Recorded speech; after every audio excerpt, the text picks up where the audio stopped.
Alrighty, welcome everyone. I'm Tiabu, and I'm here for Kimetsu no Yaiba episode 4. Last time on Kimetsu, we had a bit of a time skip, got some long hair, and we did a bunch of training.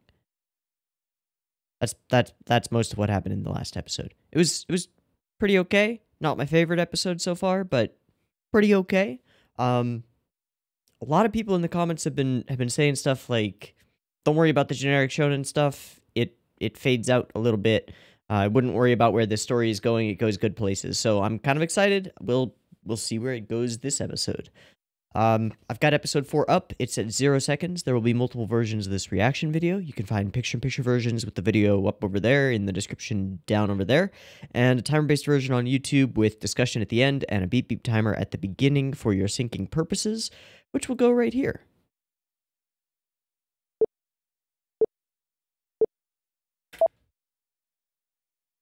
Hello, older Tanjiro. And we're gonna slice a rock by slicing that guy. But I actually sliced the rock. Okay.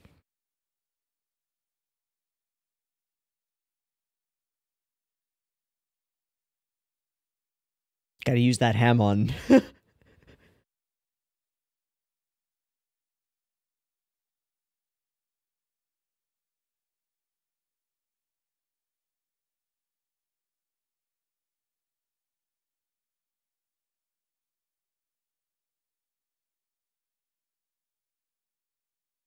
He's a creepy looking dude. You did it! Somehow.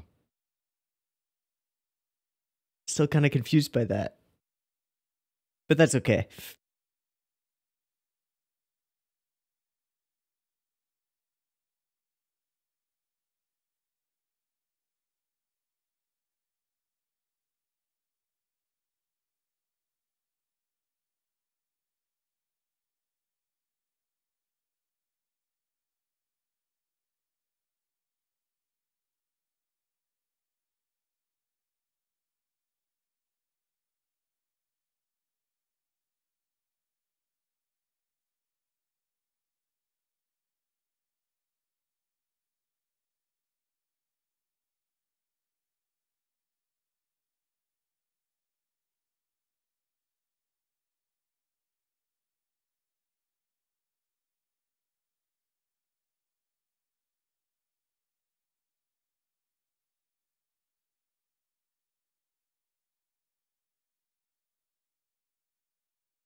Final selection. To the Hunter exam we go. Okay.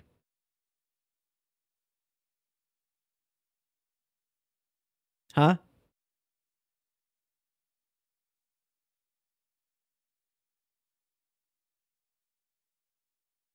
Huh?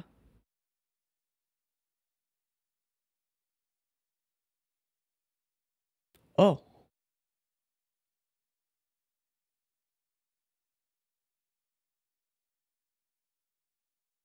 Okay.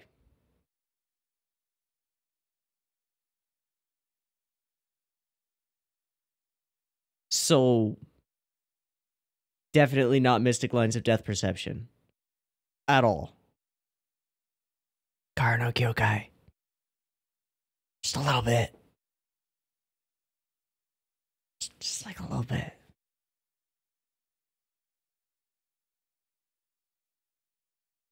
Hi.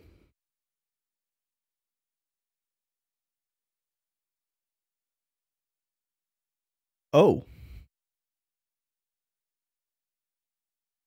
Oh.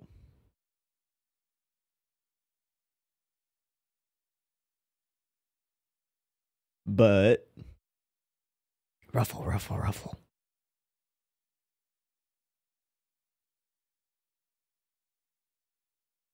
Special. Yeah.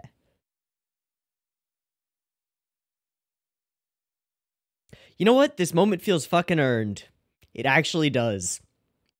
After last episode with all that training, yep. It's a good moment. Let me write it down. I don't have a pencil. Fuck it. Future me, remember.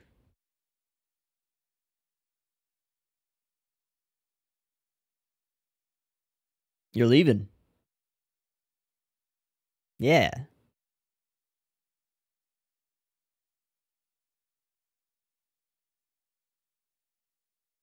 Nom nom nom nom.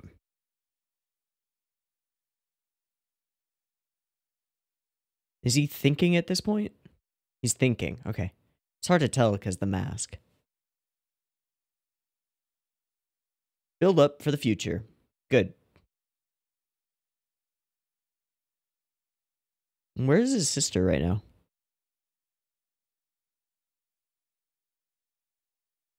Oh, he's cutting his hair. Good. I was wondering if we were going to go back to the old look.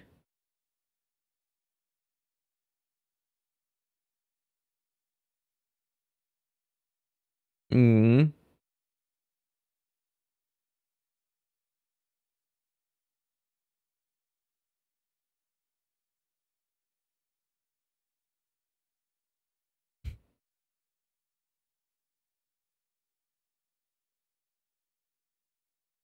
Oh.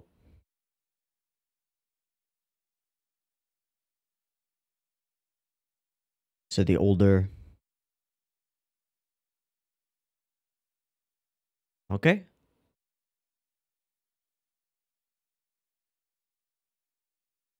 Okay.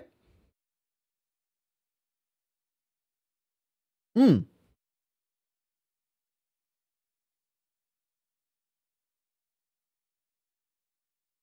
Oh. Okay. That would be useful. And the mask. So, okay, explain the masks. Why does everybody wear them? Okay. Are all of the masks like that? Okay.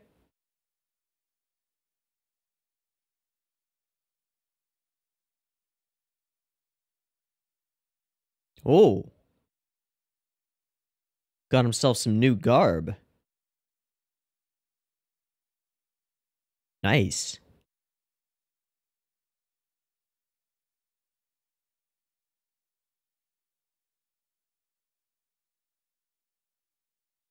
Rawr.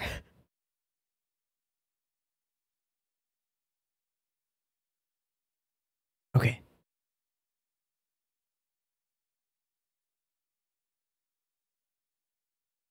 Oh, he's got it. He gets garb that matches his teacher. That's pretty cool. See a kid? Ah, that boy's fucked.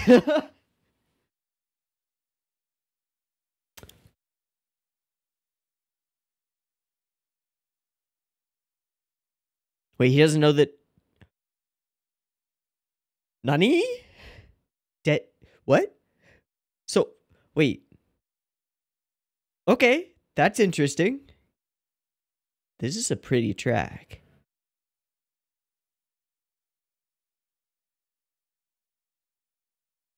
Yeah, there's something creepy going on. But like maybe spooky good creepy.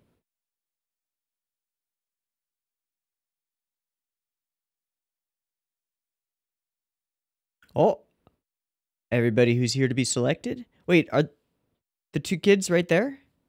I think I just saw them.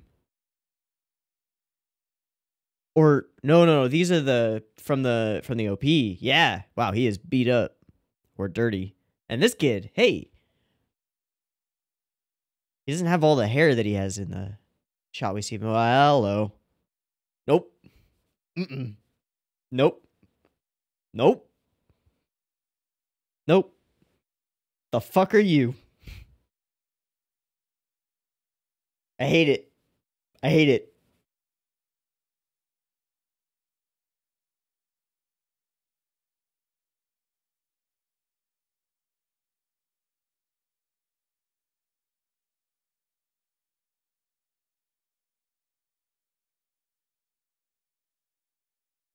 Okay. I hate these two. Oh my god. Okay.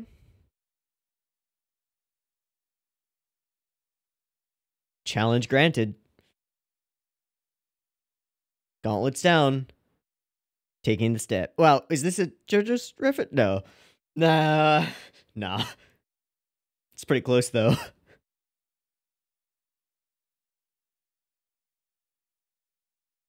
Alright, but you're gonna run into a couple of people.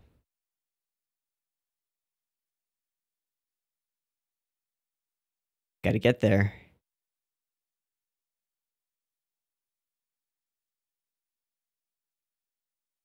That doesn't change that very much.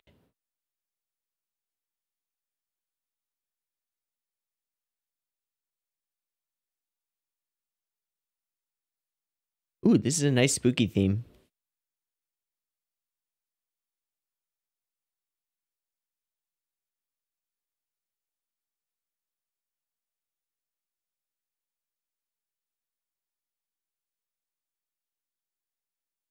Hello.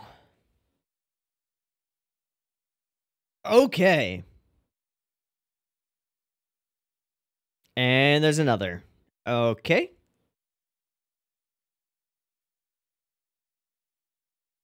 Oh.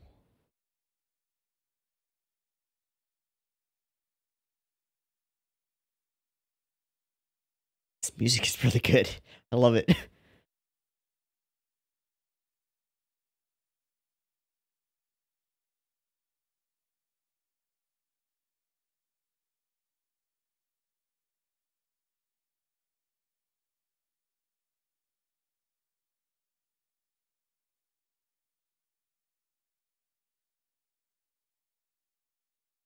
Amon Anagi. Oh, he sees him. Cool. Oh.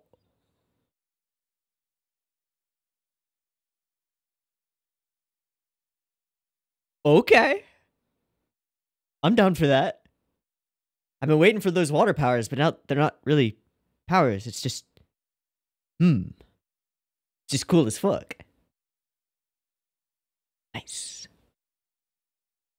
Yeah, good payoff.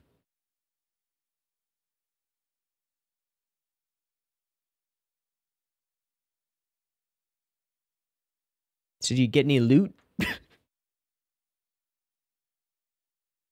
Hmm.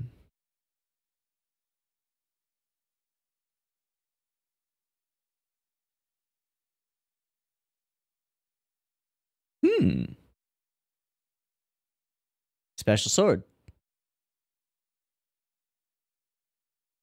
Okay.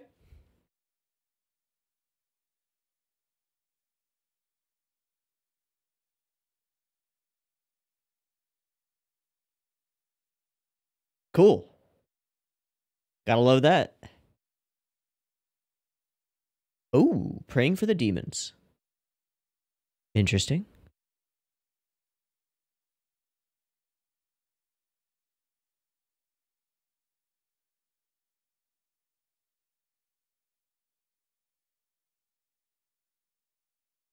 Real scary demon?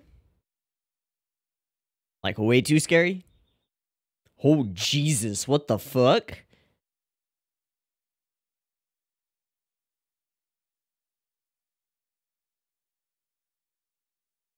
That's a big boy. Let's go fight the big boy. Oh. So they know about it. Weird.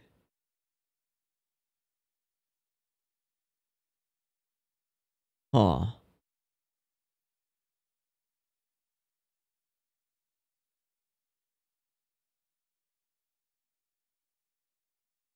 A little bit of interesting fatalism there. Morphed demon. Oh my. Well. Ripping pepperonis.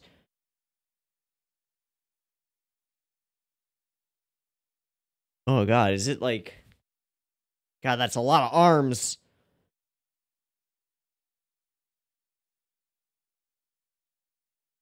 He got eaten and it's getting stronger.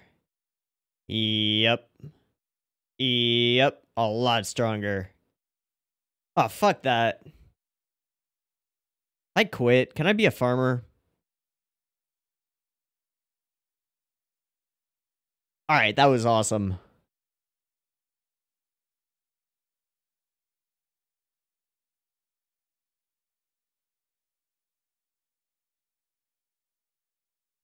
Shh. Okay. Hey, you saved the dude. Get the fuck out of here, dude.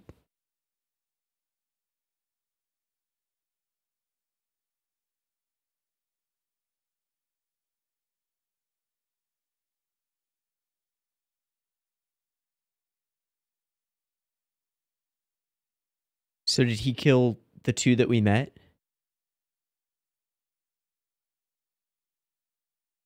Oh my.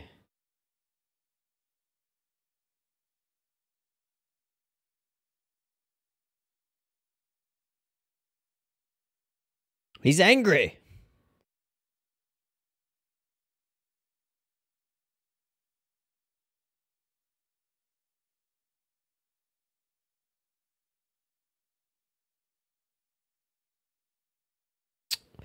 Okay. How does he know it was 47 years ago? Oh, I guess he's... Yeah, whatever.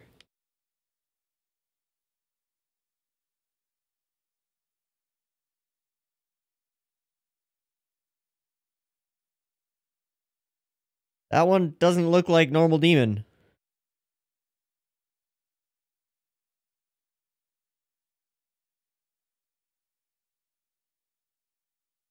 Yikes.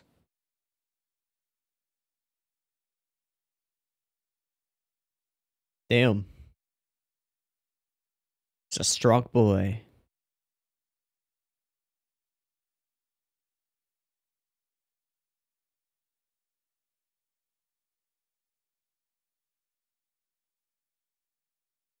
Ho ho ho ho ho ho.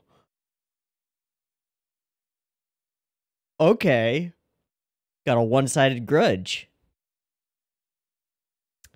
Now it's a dual grudge. Okay. Cool. Cool.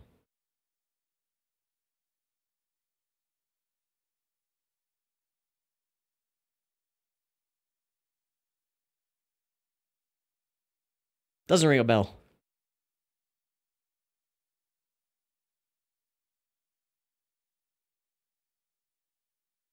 Yeah, so how did he meet them? Yeah.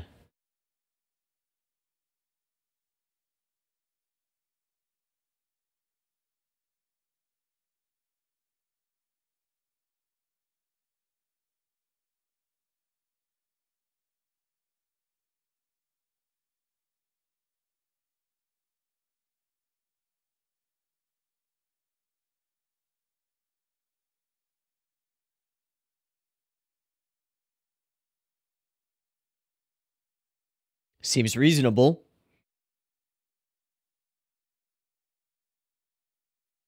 Seems bad.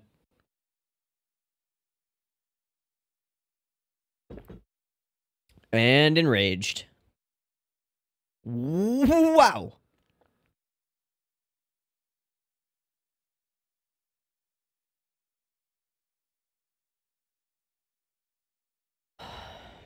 Ooh. That had some impact. Oh. Oh.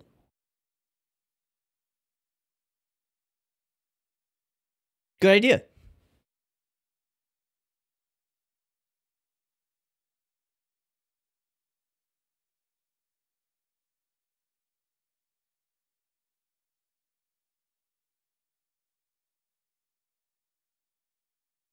It would sure be nice if a couple of homies showed up. Like Yellow Guy or that girl.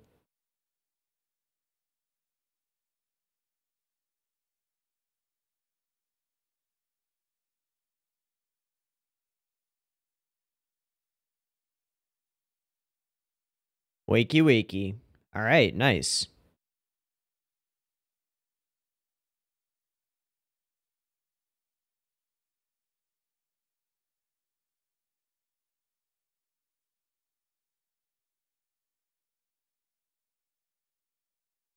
Yeah.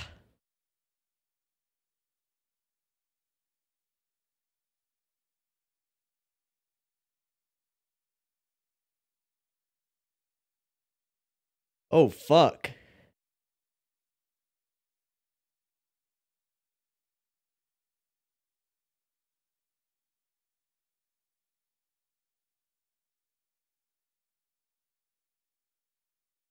Must protect. Let's do it.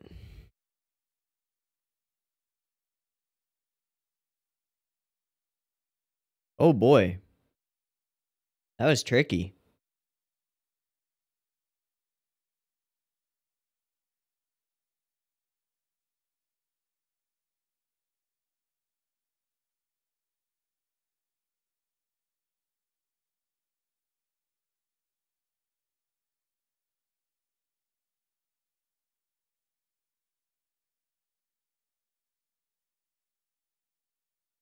Hmm.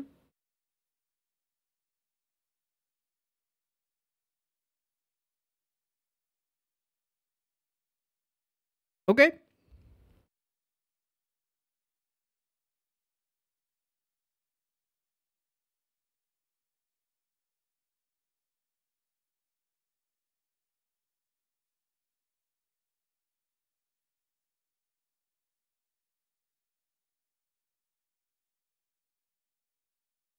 We'll see about that, buddy. We'll see about that.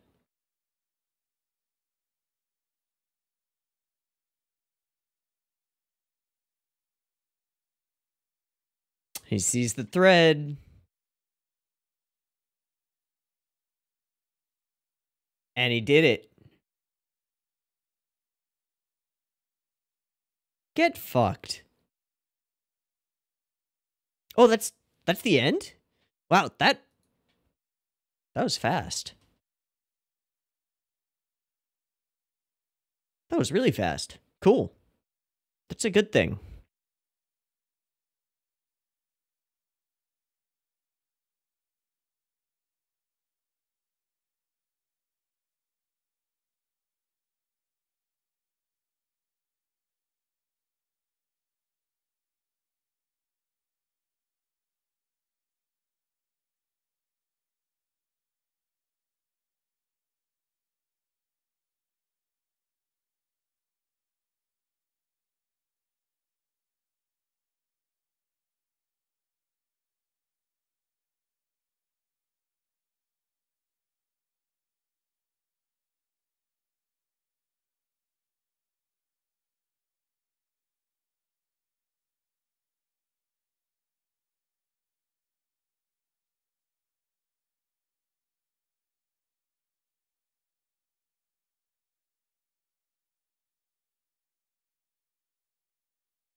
All right, let's watch this after scene thing.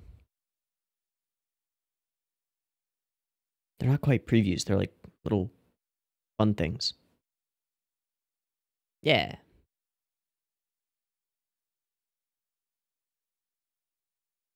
Pretty cool.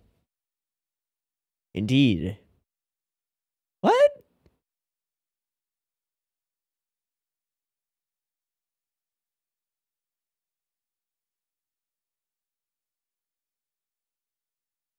Hmm.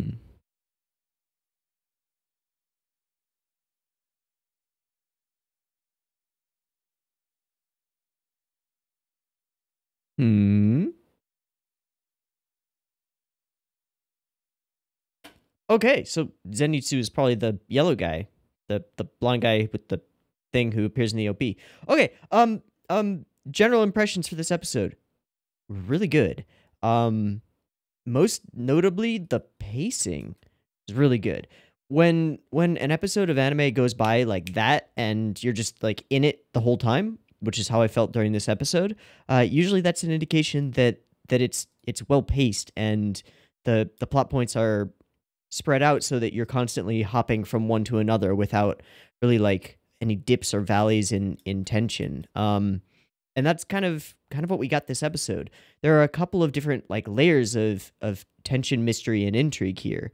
So we've got this intrigue over his new ability. which is to smell slash see these threads that lead to his opponent's opening, his opponent's weak point. Which is a cool way of showing us as the audience or the reader what Tanjiro could do before he does it. So this sort of gets around like a little problem with Shonen Battle like power escalation stuff, just in general.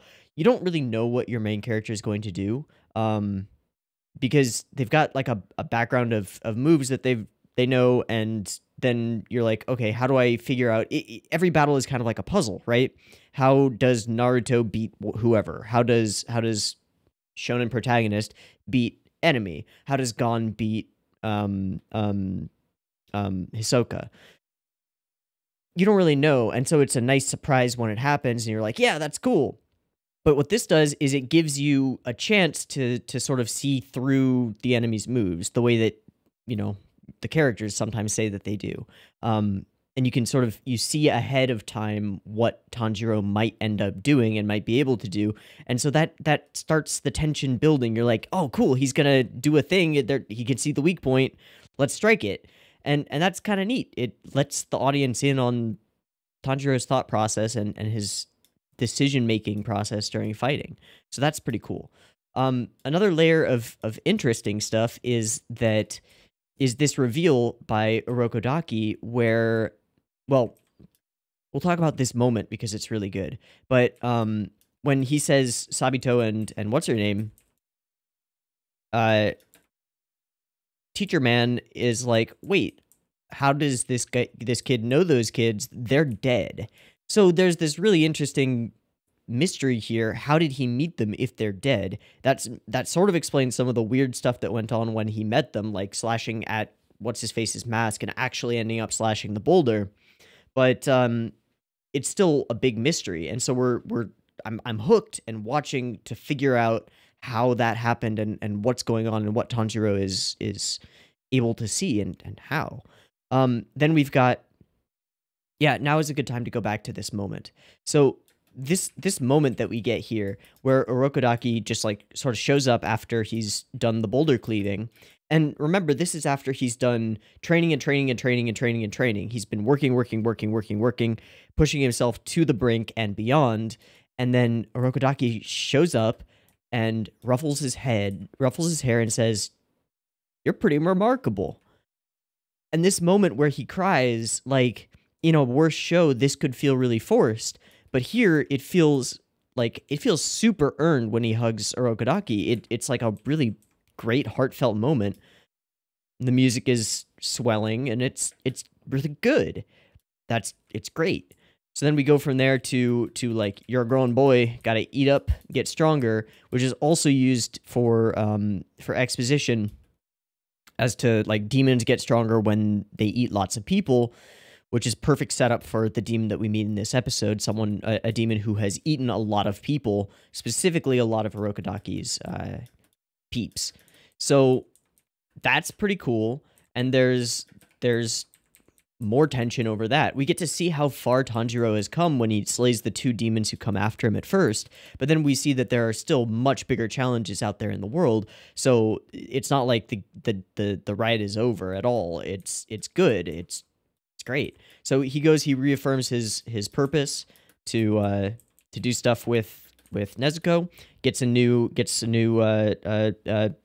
kimono thing and a new sword, along with his warding mask, which is a cool concept. Everyone has warding masks. They're all the same foxes. And then we go into this really beautiful scene. It's frankly gorgeous with these sort of glowy purple flowers. And I think it's the music that really helps. Yeah. This really soft chant in the background, sort of making this feel ethereal and awesome. And then we get a tease of characters who we sort of recognize. So this girl, this guy, we recognize these two. And then I don't know where the guy with the scar is, but he's got to be somewhere in the shot. He's got like a mohawk. I don't see him right now. That's okay. Some more kids. There she is. There he is. And it's curious, right? we're intrigued by these characters immediately. She's a weirdo because she's got the same face on that she has in the OP when we see her, just sort of looking wistfully at something. He's a weirdo because he's all messed up and dirty and scraped up and stuff. So we're like, okay, why? That's interesting. This kid, you know, I don't know who this is. I don't know what his deal is, but I'm intrigued by him and I want to know. So again, more interesting stuff that we want to find out about, and so we're glued to this screen. At least I am. And then these two show up and I hate them. I think I was pretty clear about that. I hate them. Their eyes are horrifying. Look how big their fucking eyes are. It's like the size of your fist as an eyeball. Ugh. Like, how much of their head do their eyes take up? You know, because, okay, so an eye is an orb right behind here. So it's like this big. And then the same distance back. It's like half of the space in their head is filled with eye. Jesus. Got little peanut brains in the back there. Oh, I hate them so much. That said, they're pretty cool designs. The black and white, the inverses of each other. All purple, wisteria flowers everywhere. Very interesting. So this step, I have to wonder if this is... Oh, man. Let me find it. JoJo's step. No. JoJo's Bizarre Adventure step. Closer? Oh, god damn it. I can't find it. There's a really famous scene.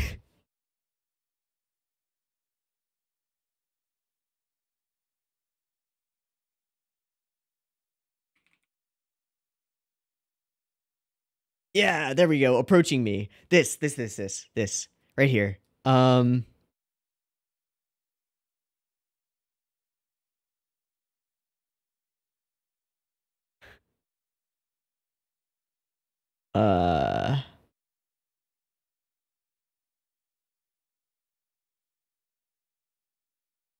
There.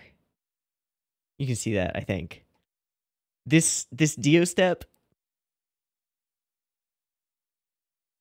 it's pretty similar. I don't know. I got mad that vibes from that scene.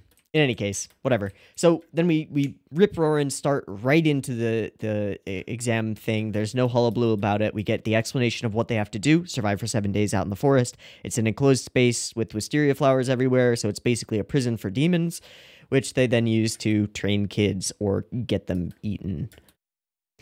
And I like these moments of like stop, slide, cool angle, sliding straight into the camera. It's pretty cool. It just looks cool. All right, so first demons arrive, and these are our sort of cannon fodder. These are normal base level demons, and we're showing, well, he fought a base level demon a little while ago, and Nezuko kicked its head off, but that was a hell of a fight. That was like not easy for him. And now he dispatches these two without too much problem. He has a little bit of a struggle when they come at him together. You know, they're fighting amongst themselves, but when they come at him together, he struggles a little bit, but then he gets his shit together, he breathes, gets his Hamon back, and sees the threads. And then he just bodies them with our first instance of actually seeing him get this cool, watery sword stuff, which hasn't been explained and doesn't seem to be like a power exactly. It just is what happens when he does water-style sword jutsu. I'm down. Fuck it. Cool. He clean sweeps, absolutely destroys them. It looks amazing, and it works. Okay, we did it. Nice. And then, he hardly gets time to celebrate. We get some explanation on the sword. He prays for the demons, which is interesting. And then he immediately smells this monstrous, you know, blob of flesh coming. And instantly we're aware that this is a scarier thing than anything we've seen thus far, which is great. He turns and looks, and it's just like, it's obscured, and that makes it even creepier. It's this hideous, blobby mass of stuff. We can see limbs and arms and things and veins and awfulness. And it's just kind of awesome. It's really kind of awesome. So now we know that these two are dead, so their conversations have a bit more weight. And they are used to set up even more power onto this big monster demon. It's the thing that killed them, and they are wondering if Tanjiro will be able to defeat it. This is a pretty cool thing because we as the audience are also wondering if Tanjiro will be able to defeat it, so it works. This reinforces that feeling. And while the we don't know for tension is sort of classic, it's pretty good here. There's also tension over whether this kid will survive and whether Tanjiro can get him. And we see what this demon is capable of as he noms on another dude and gets stronger. Again, reinforcing some plot points that we've already seen. And then it starts to attack, and its attacks are brutal, efficient, and really cool in terms of animation.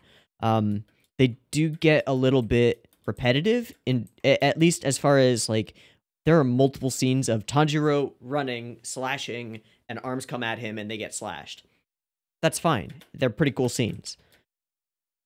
Another cool slide. Look at that cool slide with these cool dirt effects. That's pretty cool. Slash, slash, and then it starts to taunt him. Okay, it starts to taunt him. It asks him about the date, and then all of this is for exposition to tell Tanjiro that it is the creature that killed those two. And this is a big reveal for him because he doesn't know that they're dead. So that's pretty neat. And just the way that it's tearing at itself, it's horrifying. It's monstrous. It's like something out of Berserk a little bit. And it's great. I love it. And this monster creature has a grudge against Urokodaki because it's the one that sealed him here. This guy is here to tell us that's impossible. Bakana. But of course it is possible. He's been eating lots of people. So, and then it taunts him over killing other people who've been trained by Urokodaki, which is pretty cool. That mask. I love the way it points with multiple hands at the same time. That's great. Recognizes the mask, knows that he's another one of them, and immediately starts saying, like, yeah, as soon as I taunted her, she lost control of her movements and freaked out, and then I killed her. And immediately Tanjiro does the same thing. He gets real mad and stops thinking super well and stops breathing super well and starts charging, and immediately they come in to comment, yo, that's not good. Not okay. So we get the sort of the spectator characters, but there's intrigue around the spectator characters because they're elsewhere and observing somehow by being dead. Okay, neat. All these interesting things going on. Okay, so then he's passed out. We get his little brother who is dead, yelling at him to get up, and he does a cool little kip up, flippy thing. Yeah, and keeps chopping some arms. Wahahaha. He wasn't able to cut him. Will Tanjiro be able to cut him? Well, if we see the thread, we can assume so. The smelling thing functions kind of like spider senses, where our hero can predict the movements of the enemy, and so we can tell what the enemy is doing, and again, think along with our protagonist, which is kind of great. I mean, that's why it works in Spider-Man comics, and it works here. He is the guy who cut this boulder, so maybe he can do it. Another slashing arms scene. He got too close. Nah, no way. No way. But then we get first form, super duper mega slash. We see the thread, and oof, that is satisfying. And we get the triple take. Boom, boom, boom. Super satisfying chop, and he does it, and it's immediately over. Bam, bam, bam, bam, bam. Plot point, plot point, plot point, plot point, plot point. Nothing feels really unnecessary or left out. We hit emotional, like, nice points over and over and over, and it all hits us with a pretty satisfying and cathartic climax where he chops the demon's head off. I think this was a really well executed episode and honestly a lot of fun. So good job, Kimetsu no Yaiba, both in terms of manga and writing and in terms of animation and adaptation. Great episode. Really good. A lot of fun. Cool. Well, I would love to hear what you think about this episode, so leave thoughts down in the comments. I will read them, and yeah, that would be good. And I think I'm going to wrap it up. I think I've said what I need to say. Great episode. I've been Tiabu. This has been Kimetsu no Yaiba, episode 4. I hope that you have enjoyed it as much as I have. And as always, I hope to catch you next week in the next one. Peace.